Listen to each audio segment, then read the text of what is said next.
Student যারা মাধ্যমিক পরীক্ষা দেবে একটাও ম্যাপ করোনি এখনো, তাদেরকে বলছি এখন আমি 30 থেকে 40টা ম্যাপ পয়েন্টিং তোমাদেরকে দেখাচ্ছি। এগুলো যদি তোমরা করো এখান থেকে তোমরা 10টাই কমন পেয়ে যাবে। আর যারা অলরেডি আগে থেকে করে রেখেছো তারা দেখো এগুলো সব ঠিকঠাক করলে কিনা। আমি আবার বলছি যারা একটাও ম্যাপ করোনি তারাও যদি এগুলো করো এখান থেকেও কিন্তু কমন পেয়ে যাবে। তো আমি 10টা করে তোমাদেরকে 40টা শর্টকাটে দেখাচ্ছি। এটা করো, এটাই তোমাকে ফাইনাল করলে হবে। এর সাথে দুটো একটা হয়তো করলেও করতে পারবে। যাই হোক, দেখো আমি আমার সুবিধার জন্য আমি প্রথম 10টা দেখাচ্ছি যাতে তোমাদের খুব সুবিধা হয়। প্রথমে 1 নম্বরে দেখো রেখেছি বিন্ধ্য পর্বত। আচ্ছা, তোমরা জানো যে বিন্ধ্য পর্বত যারা করেছো ভালো, যারা করোনি তারা দেখে নাও। বিন্ধ্য পর্বতটা তুমি মার্কিং করবে এই রকম জায়গা, ঠিক ভারতের এই মাঝামাঝি পোর্শনে। এখানটা আমি 1 নম্বর মার্কিং করলাম। 2 নম্বরে কি আছে, করমণ্ডল উপকূল, অর্থাৎ বছরে যেখানে দুবার বৃষ্টিপাত হয়। করমণ্ডল ভারতের একদম নিচের পোর্শনে চলে আসবে। ভারতের পূর্ব দিকটাতে এই যে জায়গাটা আছে, এটা হচ্ছে তোমার করমণ্ডল উপকূল। এটা হচ্ছে আমি 2 নম্বরে রাখলাম। 3 নম্বরে কি আছে, নর্মদা নদী। নর্মদা নদী কোথাতে আছে মার্কিং করবে, ঠিক এই যে আমি একটু আগে লিখলাম বিন্ধ্য পর্বত, তার ঠিক নিচের থেকে এইখান থেকে কিন্তু নদীটা যাবে। অর্থাৎ পর্বতটা উপরে থাকবে, নদীটা নিচে থাকবে। এটা গেল হচ্ছে 3 নম্বর। 4 নম্বর হচ্ছে শিলং। শিলংটা মনে রাখার একটা শর্টকাট উপায় আছে। শিলংটা হচ্ছে দেখো আমাদের যে পশ্চিমবঙ্গের সামনে বাংলাদেশ, তার যে উপরের পোর্শনটা, এই যে পোর্শনটা, এই পোর্শনটা থেকে আছে শিলং আছে। এটা আমি 4, তাহলে এটা 2, এটা 3, শিলং হচ্ছে 4। তাহলে আমি এখানে এটা 4 নম্বরে রাখলাম। হ্যাঁ, তোমাদের এবার একটা কথা বলি, যখন পর্বত দেখাবে তুমি কিন্তু বিভিন্ন চিহ্ন ব্যবহার করতে পারো। পর্বতের সময় তুমি এই রকম চিহ্ন ব্যবহার করতে পারো, নদীর সময় তুমি নর্মাল সুতোর আকারের মধ্যে চিহ্ন ব্যবহার করতে পারো। আচ্ছা, এরপর আমাদের কি আছে, চিল্কা হ্রদ। এটা যেন উড়িষ্যাতে আছে। চিল্কা হ্রদটা দেখো এই যে দেখা যাচ্ছে, দেখো এই যে একটা ম্যাপে দেখো পশ্চিমবঙ্গের নিচ থেকে উড়িষ্যার দিকে যখন যাবে, যখন এই যে একটা খাজের মতো অংশ থাকবে থাকবে আর কি, ওটাই কিন্তু তোমাদের কি চিল্কা। চিল্কাটা আমি রাখলাম 5 নম্বরে। তাহলে এটা হচ্ছে আমার 5 নম্বর মার্কিং। নেক্সট 6 নম্বর কি আছে, আরাবল্লী পর্বত। এই আরাবল্লী দেখো ম্যাপ পয়েন্টিং এ থাকার একটা সব থেকে বড় চান্স কেন আছে, ইদানিং কিছুদিন আগে তোমরা জানো যে ভারতের একটা বড় মানে আলোচনার বিষয় ছিল এই আরাবল্লী, যেটা নিয়ে অনেক প্রোটেস্ট হয়েছিল। আরাবল্লীটা ঠিক তোমরা এই মরুভূমির পার্শ্ববর্তী অঞ্চলে এখানটাতে তুমি মার্কিং করো, বা এখানটা একটু উপরে নয়, একটু নিচে করতে হবে মার্কিংটা। এইভাবে তুমি আরাবল্লীটা মার্কিং করো। এই পোর্শনটা হচ্ছে তোমার আরাবল্লী পর্বতটা আছে। আচ্ছা, এটা আমি 6 নম্বরে মার্কিং করলাম। তাহলে এটা আছে 6 নম্বরে। নেক্সট আমার কি আছে, তাপ্তি নদী। এই যে একটু আগে একটা তুমি নদী করলে নর্মদা, তার ঠিক একটু নিচের দিকটাতে তাপ্তি থাকবে। এই যে এই পোর্শনটা আছে আমার তাপ্তি নদী, এটাকে আমি 7 নম্বরে রাখলাম। এটা আমার 7। 8 নম্বর হচ্ছে বছরে দুবার বৃষ্টিপাতযুক্ত অঞ্চল, মানে যেটা করমণ্ডল। আমি 2 নম্বরে যেটা রেখেছিলাম এইটাই কিন্তু আবার তোমার 8 নম্বর হচ্ছে, কারণ এখানে বছরে কেন দুবার বৃষ্টিপাত হয়, এমনি দক্ষিণ পশ্চিম মৌসুমী বায়ু তো এখান থেকে ঢোকে, তোমরা জানো হয়তো যারা পড়াশোনা করেছো ঠিকঠাক ভাবে। আবার শীতকালে যখন এই দিক থেকে বায়ুটা আসে, দেখো হালকা সমুদ্র থেকে জলীয় বাষ্প নিয়ে কিন্তু এই করমণ্ডলে পৌঁছে যায়, যার জন্য কিন্তু এখানেও বৃষ্টিপাত হয়। অর্থাৎ বছরে দুবার বৃষ্টিপাত হচ্ছে। 9 নম্বর হচ্ছে ভারতের ম্যানচেস্টার অর্থাৎ আহমেদাবাদ। এটা অবশ্যই গুজরাট। এই যে খাতটা দেখতে পাচ্ছ, এইখানটাতে তুমি মার্কিং করতে পারো। তাহলে এটা হচ্ছে আমার 9 নম্বর। তাহলে বাকি 10 নম্বরে কি থাকলো, লাদাখ মালভূমি। লাদাখ মানে একদম ভারতের উপরে, যেখানে মানুষজন যেতে খুব ভালোবাসে জানো। এইখানটাতে তোমার হচ্ছে লাদাখ মালভূমি আছে। এটা আমি 10 নম্বরে রাখলাম। তাহলে এই হচ্ছে আমার 10টা মার্কিং করলাম। কি কি করলাম, বিন্ধ্য পর্বত আমার 1, 2 হচ্ছে করমণ্ডল উপকূল ভারতের নিচে ডান দিকে, 3-এ করলাম নর্মদা নদী। দেখো তোমার মুম্বাই ও একটু উপরের দিকে দেখো গুজরাট মহারাষ্ট্র মধ্যপ্রদেশ মিক্সড করে। তারপরে শিলং একদম বাংলাদেশের ঠিক মাথার উপরে আছে দেখো। তারপর কি করলাম, চিল্কা। চিল্কা কোথায় মার্কিং করলাম, উড়িষ্যাতে। তারপর কি আছে, আরাবলি। আরাবলি দেখো রাজস্থানের পশ্চিমের দিকটাতে করলাম। তারপরে কি আছে, তাপ্তি নদী। এটা দেখো মহারাষ্ট্রের দিকে মার্কিং করেছি। বছরে দুবার বৃষ্টিপাতযুক্ত অঞ্চল, এটা কোথায় মার্কিং করলাম, এটা হচ্ছে তোমার দক্ষিণ ভারতে পূর্ব দিকে। নেক্সট কি আছে, ভারতের ম্যানচেস্টার, এটা আহমেদাবাদ গুজরাটে। এরপরে কি আছে, লাদাখ মালভূমি, যেটা 10 নম্বরে আমি মার্কিং করলাম। দেখো কাশ্মীরের দিকটাতে করেছি, একদম উপরে ভারতে, যে শীতল জায়গা যেখানে লোকজন যেতে খুব ভালোবাসে। তাহলে এটা হচ্ছে 10 নম্বর। এই 10টা ছটাফট করে দেখে নাও। এরপরে আমরা 11 নম্বরে যাব। তাহলে আমাদের 10টা কমপ্লিট হলো, এবার আমরা 11 নম্বরে যাচ্ছি। দেখো 11 নম্বরে আছে কি নদী, কাবেরী নদী। কাবেরী নদী কোথায় আছে, দক্ষিণ ভারতে, অবভিয়াসলি দক্ষিণ ভারতে আছে। এটা মনে রাখার উপায় দেখো, দক্ষিণ ভারতে দেখো এই যে চিহ্ন যেটা আছে, এখান থেকে তুমি মার্কিং করো, এই পোর্শনগুলোতে তুমি কাবেরী নদীটাকে এখানটা রাখতে পারো। এখানটা কত আছে? এটা হচ্ছে তোমার 11 নম্বর। তারপরে কি আছে? আচ্ছা দেখো, একটু যদি এদিক ওদিক থাকে তার জন্য কিন্তু তোমার নম্বর কাটবে না। নেক্সট আছে কি? সম্বর হ্রদ। সম্বর হ্রদটা তোমাকে সেই মরুভূমির পার্শ্ববর্তী এলাকাতে যেতে হবে। এরকম জায়গাতে তুমি মার্কিং করো। এরকম জায়গাতে তোমার কোনটা আছে? সম্বর হ্রদ। সম্বর হ্রদটা হচ্ছে তোমার 12 নম্বরে রাখলাম। তারপর নেক্সট কি আছে? ইন্দিরা পয়েন্ট। এটা জানো যে ভারতের একদম দক্ষিণতম বিন্দু হচ্ছে কি ইন্দিরা পয়েন্ট। এটা একদম তুমি আন্দামান নিকোবরের শেষের দিকে চলে যাও, এখানটাতে তুমি মার্কিং করো। এটা হচ্ছে তোমার ইন্দিরা পয়েন্ট, এটা আমি রাখলাম 13 নম্বরে। ইন্দিরা কল একদম উত্তর ভারতের সব থেকে লাস্ট বিন্দু। আর দক্ষিণ ভারতে কি আছে? ইন্দিরা পয়েন্ট। ওদিকে ইন্দিরা কল, এদিকে ইন্দিরা পয়েন্ট। আর যদি বলা হয় মূল ভূখণ্ডের দক্ষিণতম বিন্দু, তাহলে সেক্ষেত্রে কিন্তু তোমাকে এখানটা মার্কিং করতে হবে। সেটা জানো, কন্যাকুমারিকা অন্তরীপ। ঠিক আছে, এটা আমি এখন আপাতত দিচ্ছি না, তবে মনে রাখার জন্য বললাম। ভারতের রোম, এটা হয়তো অনেকেই তোমরা জানো না। ভারতের রোম অ্যাকচুয়ালি কাকে বলা হয়? দিল্লিকে বলা হয়। ভারতের ম্যাপে দেখবে দিল্লি খুব ছোট্ট করে একটা জায়গা দেখো, এই জায়গাটাতে আছে। তাহলে এখানটাতে এটা আমি 14 নম্বরে রাখলাম। ভারতের রোম মানেই তোমার দিল্লি। এরপরে কি আছে? 15 নম্বর আছে দেখো, গোদাবরী নদী। গোদাবরী নদীটা দেখো, একটু মনে রাখার বিষয়, দক্ষিণ ভারতে যাবে, একটু উপর দিকে উঠবে, এই যে চিহ্নগুলো আছে, খাঁজ খাঁজ চিহ্নগুলো আছে, এখান থেকে তুমি মার্কিং করো। তাহলে এখান থেকে তোমার কি হয়ে গেল? গোদাবরী নদী। এটা আমি রাখলাম হচ্ছে 15 নম্বরে। নেক্সট ম্যানগ্রোভ অরণ্য। এটা একমাত্র আমাদের পশ্চিমবঙ্গের সুন্দরবন অঞ্চলেই পাওয়া যায়।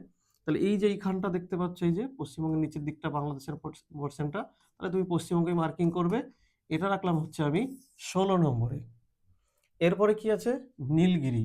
এটা তো দক্ষিণ ভারতের পর্বত। তাহলে নীলগিরিটাকে মার্কিং করি। এই যে তুমি একটু আগে নদীটা যে করলে, তাহলে এই পোর্শনটাতে তুমি নীলগিরিটা করবে। তাহলে নীলগিরি আমি কততে রেখেছি? 17 নম্বরে রেখেছি হচ্ছে নীলগিরি। এটা কিন্তু নীলগিরি, ঠিক আছে। আচ্ছা, তারপরে 18তে আছে কি? লোকটাক হ্রদ। লোকটাক হ্রদটা কোথায় আছে? একদম ভারতের পূর্ব দিকে। কি করে মনে রাখবে? দেখবে এই যে বাংলাদেশের এই যে পোর্শনটা আছে, এর থেকে একটু সামনের দিকে যাবে, এইখানটাতে তোমার আছে হচ্ছে কি আছে? লোকটাক হ্রদ। এটা আমি রাখলাম 18 নম্বরে। নেক্সট কি আছে? দক্ষিণ পূর্ব রেলের সদর দপ্তর। অর্থাৎ দক্ষিণ পূর্ব রেলের সদর দপ্তর মানেও যা, আমাদের কলকাতা মানেও তাই। তাহলে মানে এখানটা আমি এটা মার্কিং করতে পারি, কলকাতা এরকম পোর্শনে থাকবে। তাহলে এটা আমি রাখলাম, এটা 18, তাহলে এটা আমি রাখলাম 19 নম্বর, কলকাতাটাকে। এরপর নেক্সট কি আছে? এটা তাহলে আমার 19 নম্বর গেল। এরপর আমার 20 নম্বর আছে দেখো, সর্বাধিক বৃষ্টিপাতযুক্ত অঞ্চল। আমি একটু আগে দেখো তোমাদেরকে শিলং দেখিয়েছিলাম না? শিলং, তাহলে তার কাছে হচ্ছে দেখো, ঠিক এই বাংলাদেশের ঠিক এই উপরে এই এই জায়গাটাতে হচ্ছে তোমার মৌসিনরাম, চেরাপুঞ্জি, সব থেকে বেশি বৃষ্টিপাত হয়। তাহলে এটা আমি রাখলাম হচ্ছে 20 নম্বরে। তাহলে তোমাদেরকে প্রথম 10টা দেখালাম, তারপরে আমি আরেকবার বলে দিচ্ছি 11 থেকে। তাহলে 11তে কি আছে? কাবেরী নদী, প্রথমে দক্ষিণ ভারতে দেখিয়েছি। সম্বর হ্রদ দেখো রাজস্থানের দিকে দেখিয়েছি। ইন্দিরা পয়েন্ট ভারতের দক্ষিণ বিন্দুতে দেখিয়েছি। ভারতের রোম, এটা দেখিয়েছি কোথায়? দিল্লি। গোদাবরী নদী, এটা দক্ষিণ ভারত থেকে একটু উপরের দিকে, পূর্ব দিকে। ম্যানগ্রোভ অরণ্য পশ্চিমবঙ্গের নিচের দিকটা দেখিয়েছি। তারপর নীলগিরি পর্বত দক্ষিণ ভারতে দেখিয়েছি। তারপরে কি আছে? লোকটাক হ্রদ, একদম ভারতের পূর্ব দিকে আছে দেখো, বাংলাদেশ থেকে একটু সামনের দিকে দিয়েছি। নেক্সট কি আছে? দক্ষিণ পূর্ব রেলের সদর দপ্তর, এটা দেখিয়েছি কোথায়? কলকাতাতে। এরপরে ভারতের সর্বাধিক বৃষ্টিপাতযুক্ত অঞ্চল মানে হচ্ছে মৌসিনরামের চেরাপুঞ্জি, সেটা দেখো 20 নম্বর দিয়েছি। এটা গেল 20। এরপর নেক্সট আমরা 21 নম্বরে যাব। 20টা তো তোমাদের করে দেখালাম, আর 20টা বাকি আছে, তার মধ্যে আর 10-12টা আমি তোমাদেরকে করিয়ে দেখাচ্ছি। এরপর এখান থেকে দেখো তোমরা সব কমন পেয়ে যাবে, কারণ প্রথমে দেখো আমি 40টা দিয়েছিলাম সাজেশন, সেটা যদি করো অলরেডি হয়ে যাবে। যারা একদম ম্যাথ ধরেনি তাদের জন্য নতুন করে করতে হলো। এগুলো যদি দেখো এখান থেকে কমন পেয়ে যাচ্ছে শিওর। 21 নম্বর আমি রেখেছি দক্ষিণ ভারতের সর্বোচ্চ শৃঙ্গ অর্থাৎ আনাইমুদি।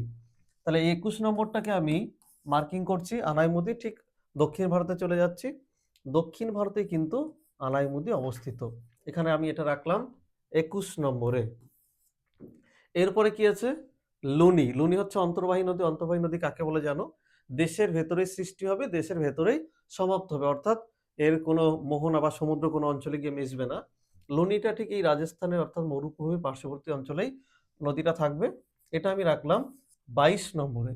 এরপর কি আছে, আরব সাগরের রানী কোচি, এটা ঠিক ওই একটু আগে যে আমি মার্কিং করলাম আনাই মুদি, তার ঠিক একটু নিচের দিকটাতে আমি মার্কিং করছি, এটা রাখলাম আমি 23 নম্বরে। তারপর কি আছে, কৃষ্ণ মৃত্তিকা অঞ্চল। দেখো দক্ষিণ ভারত মানে ভারতের পশ্চিম দিকটাতে কৃষ্ণ মৃত্তিকা মানে মহারাষ্ট্রের পার্শ্ববর্তী অঞ্চল, তাহলে এটা আমি অনেকটা জায়গা মার্কিং করতে পারি। এই অঞ্চলে মোটামুটি কৃষ্ণ মৃত্তিকা পাওয়া যেতে পারে, তাহলে এটা আমি রাখলাম হচ্ছে, দেখো এটা 21 গেল, এটা 22, তাহলে এটা গেল 23, তাহলে এটা রাখলাম আমি 24 নম্বরে। তাহলে এটা হচ্ছে আমার 24 নম্বর আমি মার্কিং করলাম। নেক্সট কি আছে, জামনগর। জামনগর মানে কি, আমাদের যে পেট্রোশিয়াম শিল্পকেন্দ্র বৃহত্তম সেটা, তাহলে সেটা গুজরাটেই থাকবে। এইরকম জায়গাতে আমাদের জামনগরটা অবস্থিত, তাহলে এটাকে আমি রাখলাম, জামনগরকে রাখলাম 25 নম্বরে। 25 নম্বর হচ্ছে আমার জামনগর হয়ে গেল মার্কিং। নেক্সট কি আছে, মালাবার উপকূল। মালাবার উপকূল, করমণ্ডল উপকূল হচ্ছে তোমার ভারত, দক্ষিণ ভারতের পূর্ব দিকটা, তাহলে যে আমাদের পশ্চিম পোর্শনটা, এই যে পশ্চিম যে পোর্শনটা, এই পশ্চিম দিকের পোর্শনটাই কিন্তু পুরোপুরি হচ্ছে কি, এটা হচ্ছে মালাবার উপকূল। তাহলে এটা রাখলাম আমি 26, তাই তো, এটা তাহলে আমি 26 নম্বরে রাখলাম। দেখো এই কটা মোটামুটি একটু প্র্যাকটিস করো, তাহলে কিন্তু তোমরা পারবে। এরপরে কি আছে দেখো, চা গবেষণা কেন্দ্র, এটা হচ্ছে 27 নম্বরে রাখছি। অসমের জোরহাট। অসম মানে কি, আমার একদম পূর্ব ভারতের দিকে যেতে হবে, তাহলে এই রকম জায়গাটাতে আমি মার্কিং করছি, এখানটা হচ্ছে অসমের জোরহাট অবস্থিত, এটা আমি রেখেছি কত নম্বরে, 27 নম্বর ম্যাপ পয়েন্টিং এ। এরপর দেখো কেন্দ্রীয় অরণ্য গবেষণাগার, তার মানে আমার দেরাদুন বোঝাচ্ছে, তাহলে এখানটাতে দেখো দেরাদুন মানে কি উত্তরাখণ্ড, উত্তরাখণ্ড মানে দেখো এইরকম জায়গাতে নিশ্চয়ই পোর্শন হবে, তাহলে এইখানটাতে আমি মার্কিং করছি, তাহলে এটা হচ্ছে আমার কত নম্বর, এটা হচ্ছে আমার 28 নম্বর, অর্থাৎ কেন্দ্রীয় অরণ্য গবেষণাগার আমি দেরাদুন মার্কিং করলাম। এরপর আছে কেন্দ্রীয় ধান গবেষণাগার, তাহলে এটা কোথায় হবে, এটা অবশ্যই উড়িষ্যার দিকে হবে, পশ্চিমবঙ্গের নিচে উড়িষ্যা, আমি এরকম জায়গা মার্কিং করলাম, তাহলে এটা হচ্ছে আমার কত নম্বরে আছে, আমার হচ্ছে কেন্দ্রীয়, এটা 28 ছিল, তাহলে এটা হচ্ছে 29 নম্বর, এটা হচ্ছে আমার 29 নম্বরে আমি মার্কিং করলাম। নেক্সট কি আছে, ভারতের সর্বাধিক জনঘনত্বপূর্ণ অঞ্চল। দেখো এখানে কিন্তু বুঝতে হবে, যদি শুধু বলা হয় ভারতের সর্বাধিক জনঘনত্বপূর্ণ অঞ্চল, তার উত্তর আলাদা, আর যদি বলা হয় কেন্দ্রশাসিত অঞ্চলের মধ্যে সর্বাধিক জনঘনত্বপূর্ণ অঞ্চল, তখন কিন্তু আলাদা। অর্থাৎ নর্মাল যখন অঞ্চল বলবে, তখন অবশ্যই তোমাকে উত্তরপ্রদেশ মার্কিং করতে হবে, কারণ দেখো এই উত্তরপ্রদেশে সব থেকে বেশি জনসংখ্যা আছে। আমি যদি টোটাল জনসংখ্যাটা দেখি, সব থেকে বেশি উত্তরপ্রদেশ, তাহলে এটা আমি মার্কিং করছি 30 নম্বরের জন্য, 30। তবে হ্যাঁ, যদি বলে কেন্দ্রশাসিত অঞ্চলের মধ্যে সব থেকে জনঘনত্ব বেশি, তখন কিন্তু তোমাকে কিন্তু এই দিল্লি মার্কিং করতে হবে, কারণ কি, দিল্লিতে লোক সংখ্যা বেশি। যদি কেন্দ্রশাসিত অঞ্চল বলে, তাহলে সেক্ষেত্রে তোমাকে উত্তর রাখতে হবে দিল্লি। আর যদি শুধু জনসংখ্যা বলে, তাহলে সেই ক্ষেত্রে তখন তোমার উত্তর হবে কি, উত্তরপ্রদেশ। তাহলে এটা কিন্তু তোমাকে মনে রাখতে হবে। শুধু জনঘনত্বপূর্ণ অঞ্চল যদি বলা হয়, হ্যাঁ ভারতের সর্বাধিক জনঘনত্ব অঞ্চল, দেখো আমি কিন্তু বারবার বলছি, টোটাল জনসংখ্যা বেশি থাকলে তাহলেই কিন্তু সেটা কিন্তু তোমার হচ্ছে উত্তরপ্রদেশ। জনঘনত্ব আলাদা, জনসংখ্যা আলাদা। যদি জনঘনত্ব বলে, তাহলে সেক্ষেত্রে কিন্তু উত্তরটা কিন্তু বিহার হবে। বোঝা গেল কি বললাম? দেখো জনঘনত্ব আর জনসংখ্যাটার মধ্যে কিন্তু তফাৎ আছে, কারণ একটু আগে আমি জনঘনত্ব আর জনসংখ্যার মধ্যে আমি মিস্টেক করে ফেলেছিলাম, ওটা আমি ভালো করে পড়িনি। এখানে জনঘনত্ব ছিল, আমি জনসংখ্যা বলেছি। দেখো জনসংখ্যা বেশি উত্তরপ্রদেশ, আর জনঘনত্ব সব থেকে বেশি বিহার। বোঝা গেল, দুটো ব্যাপার কিন্তু আলাদা। আবার বলছি, বিহার, বিহার হচ্ছে জনঘনত্ব বেশি, আর হচ্ছে উত্তরপ্রদেশ, উত্তরপ্রদেশ হচ্ছে জনসংখ্যা বেশি, এটা হচ্ছে জনঘনত্ব, আর এটা তো হচ্ছে জনসংখ্যা। তাহলে এই দুটো উত্তর কিন্তু আলাদা, একটা ঘনত্বের উপরে, একটা সংখ্যার উপরে। তাহলে প্রথম যখন আমি ম্যাপ পয়েন্টিং করছিলাম, তখন এটা কিন্তু আমি দেখতে পাইনি, যার জন্য কিন্তু আমি এটা ভুল বলেছিলাম। আমি উত্তরপ্রদেশের জনঘনত্ব বলেছি, উত্তরপ্রদেশে কিন্তু জনঘনত্ব বেশি না, উত্তরপ্রদেশে জনসংখ্যা বেশি। আর জনঘনত্ব বেশি কোথায়, বিহারে। তাই ভিডিওটা পুরোটা দেখবে, নাহলে কিন্তু এটা বুঝতে পারবে না। এরপরে কি আছে, K2। K2 হচ্ছে এই পোর্শনটা তোমাকে K2 মার্কিং করতে হবে। এটা আমি 31 নম্বরে রাখছি। তারপরে কি আছে, শুল্কমুক্ত বন্দর, এটা অবশ্যই কান্ডালা হবে, এইরকম পোর্শনে থাকবে কান্ডালা শুল্কমুক্ত বন্দর, এটাকে আমি রাখলাম 32 নম্বরে। তাহলে এই কটা যদি ম্যাপ পয়েন্টিং তোমরা মোটামুটি যদি করো, আর আমি এগুলো দেখাচ্ছি না, সিলিকন ভ্যালি, মৃত্তিকা, মরুমৃত্তিকা জানো রাজস্থানে, বেঙ্গালুরু, তারপর হচ্ছে ডেট্রয়েট, এটা চেন্নাই হবে। বৃহত্তম মহানগর, ভারতের বৃহত্তম মহানগর মুম্বাই হবে। একটি কফি উৎপাদক অঞ্চল, তুমি কফি উৎপাদকে কেরালার সাইড করতে পারো। তারপর হচ্ছে ভারতের বৃহত্তম ইস্পাত কেন্দ্র, তুমি জামশেদপুর, ভিলাই, এসব। আচ্ছা, ভারতের রুর হচ্ছে দুর্গাপুর অঞ্চল, আর গম উৎপাদক অঞ্চল মানে উত্তরপ্রদেশ। এগুলো করলে তোমার কিন্তু প্রায় কটা, প্রায় দেখো 40টার মতো হয়ে যাচ্ছে। অলরেডি আমি আগে সাজেশনে দিয়েছি, সেগুলো প্র্যাকটিস করো। আর যারা একদম ম্যাপ করোনি তারা যদি এই ম্যাপটা যদি করো, তাহলে এখান থেকে কিন্তু তোমরা কমন পেয়ে যাচ্ছ, আর মাধ্যমিক পরীক্ষা অবশ্যই ভালো হবে। আর যারা চ্যানেলটা এখনো লাইক করোনি, লাইক করো। দেখো এই চ্যানেলে তোমাদের ভূগোলে প্রশ্নমান 2 নম্বরগুলো, প্রশ্নমান 5, প্রশ্নমান 3 সমস্ত কিছু দেওয়া হয়েছে। ইতিহাস প্রশ্নমান 8, ইতিহাস প্রশ্নমান 4 এটাও দেওয়া হয়েছে। যদি তুমি একটু ব্যাকের ভিডিওতে যাও, সেখানে দেখবে যে 5 নম্বরের যে প্রশ্নগুলো তোমাদের আসবার মতো, সেগুলো কি করে লিখতে হবে, কি করে অ্যান্সার লিখতে হবে, কি করে পয়েন্ট করতে হবে, যাবতীয় কিছু দেওয়া আছে। তোমরা একটু ওল্ড ভিডিওতে দেখো, সমস্ত কিছু পেয়ে যাবে। আর যারা ভিডিও দেখছো তাদেরকে অসংখ্য ধন্যবাদ।